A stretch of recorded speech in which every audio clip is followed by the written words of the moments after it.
दोस्तों, इस दुनिया में हथियारों का इस्तेमाल कई सदियों से चलता आ रहा है, जिनमें आज दुनिया के सभी देशों के बीच ज्यादा से ज्यादा हथियारों की होड़ लगी है।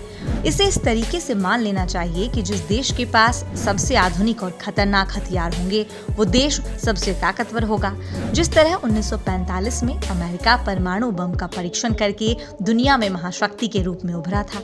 लेकिन क्या आप जानते हैं, न्यूक्लियर बम से भी खतरनाक एक हथियार है जो आपके नजदीक भी होगा और आपको पता भी नहीं चलेगा कि वो कब ब्लास्ट हो गया।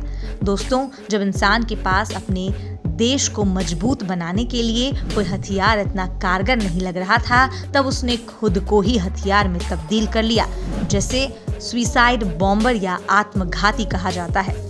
और यह इतना घातक साबित हुआ कि इससे देशों के बीच दुश्मनी और बढ़ गई। आज हम आपको इसी के बारे में जानकारी देने वाले हैं। यह खबर इसीलिए भी जरूरी है क्योंकि कहते हैं ना, इतिहास दोहराया जाता है। आज एक ऐसा ही देश सामने आ रहा है जो फिर से इस आत्मघाती बम का ऑफिशियली निर्माण कर रहा है।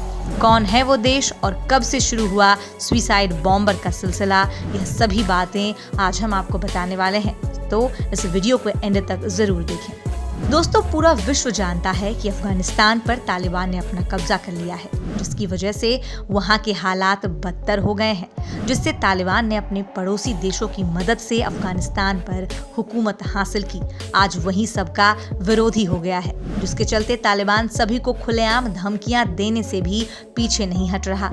इसी के साथ आपको बता दें कि जब तालिबान ने अफगानिस्तान पर कब्जा करना शुरू किया था, तभी से उसने सुसाइड बॉम्बर का भारी इस्तेमाल किया था। लेकिन अब तालिबान ही वो देश है जो फिर से आत्मघाती बम बनाने की योजना दुनिया भर में फैला चुका है। तालिबानी आतंकियों ने आत्मघाती बम हमलावरों की खतरनाक बटालियन बनाई है, जिसे अफगानिस्तान से लगती ताजिकिस्तान और चीन की सीमा पर तैनात किया जाएगा। इन हमलावरों को खास तौर पर बदख्वासन प्रांत में तैनात किया जाएगा। बदख्वासन प्रांत के उप गवर्नर मुल्ला निसार अहमद अहमदी ने देश के ईस्ट इलाके में इस बटालियन को बनाए जाने के बारे में जानकारी दी। अहमदी ने कहा कि इस बटालियन का नाम लश्कर ए मंसूरी है और इसे देश की सीमाओं पर तैनात किया जाएगा। उसने कहा कि यह बटालियन पिछली अफगान सरकार के सुरक्षा बलों के खिलाफ आत्मघाती हमले करेगी। अहमदी ने कहा, अगर यह बटालियन न होती तो अमेरिका की हार मुमकिन नहीं थी। उसने कहा कि ये हमलावर विस्फोटकों से भरी जैकेट पहनेंगे और बिना किसी डर के अपने लक्ष्य को तबाह कर देंगे। आपको बता दें कि लश्कर ए मंसूरी के अलावा बद्री 313 एक और बटालियन है, जिसमें आत्मघाती बम हमलावरों को शामिल किया गया है। बद्री 313 बटालियन को काबुल एयरपोर्ट की सुरक्षा के लिए तैनात किया गया है और उसके पास वे सभी हथियार और डिवाइसेस हैं जो किसी कमांडो दस्ते के पास होते हैं। इन तालिबानी कमांडोज के बारे में कहा जा रहा है कि यह हाईली ट्रेंड हैं और अमेरिकी हथियारों से लैस हैं। तालिबानी कमांडो के पास बेहद घातक अमेरिकी M4 rifle, body armour, night vision device, bullet proof jacket और हथियारों से लैस हमवी गाड़ी है। यह कमांडो M4 राइफल का इस्तेमाल कर रहे हैं, जबकि बाकी तालिबानी लड़ाके AK-47 के साथ नजर आते हैं। तालिबानी फाइटर जहां पगड़ी पहनकर युद्ध कर रहे हैं, वहीं बद्री बटालियन के कमांडो हेलमेट और काला चश्मा पहने दिख रहे हैं। बद्री बटालियन के कमांडो ने सलवार कमीज की जगह पर वर्दी पहन रखी है। इन तालिबानियों ने लड़ाई में इस्तेमाल किए जाने वाले जूते पहन रखे हैं। इन्हें देखकर कोई नहीं अनुमान लगा पा रहा है कि ये तालिबानी हैं या किसी देश की सेना के कमांडो। अब ये तालिबानी काबुल की सड़कों पर गश्त लगा रहे हैं। अफगान मीडिया के मुताबिक इन बद्री कमांडो को सुरक्षा व्यवस्था मजबूत करने के लिहाज से तैनात किया गया है। तालिबान अब आत्मघाती हमलावरों को ऑफिशियली अपनी सेना में भर्ती करेगा। अफगानिस्तान की सत्ता में आने के बाद से ही तालिबान अपने कॉम्पिटिटर इस्लामिक स्टेट से बड़ा सुरक्षा खतरा महसूस कर रहा है। उसी खतरे को रोकने की कोशिश में तालिबान ने ये कदम उठाया है। अगस्त 2021 में सत्ता में आने से पहले तालिबान ने 20 साल के युद्ध में अमेरिकी और अफगान सैनिकों पर हमला करने और उन्हें हराने के लिए आत्मघाती हमलावरों का इस्तेमाल एक महत्वपूर्ण हथियार के रूप में किया था। अब तालिबान सत्ता में आने के बाद भी कुछ ऐसा ही करने जा रहा है।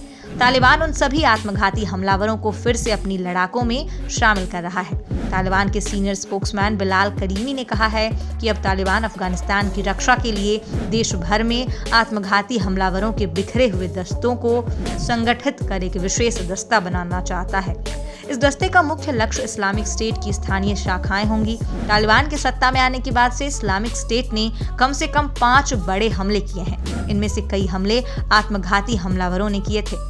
दोस्तों, अब हम आपको बताते हैं सुसाइड बॉम्बर की शुरुआत कैसे और कहां से हुई।